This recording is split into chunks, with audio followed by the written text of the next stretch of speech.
بسم اللہ الرحمن الرحیم۔ سامعین اکرام، پیش خدمت ہے حدیث رسول صلی اللہ علیہ وسلم۔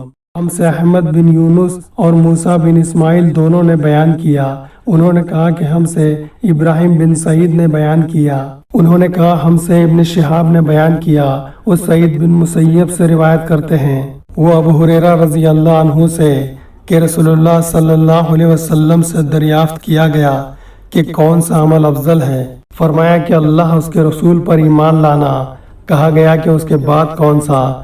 فرمایا کہ اللہ کی راہ میں جہاد کرنا۔ کہا گیا کہ پھر کیا ہے؟ آپ نے فرمایا حج مبرور۔ صحیح بخاری کتاب الایمان حدیث نمبر 26۔ سامعین اکرام، اس حدیث کو دوسروں کے ساتھ بھی شیئر کریں اور نبی کریم صلی اللہ علیہ وسلم کی دعا کے مستحق بنیں، جیسا کہ نبی کریم صلی اللہ علیہ وسلم نے فرمایا، اللہ اس شخص کو تر و تازہ رکھے جس نے مجھ سے کوئی بات سنی، پھر اس نے جیسا کچھ مجھ سے سنا تھا ہو بہو دوسروں تک پہنچا دے۔ جامع ترمذی حدیث نمبر 2653۔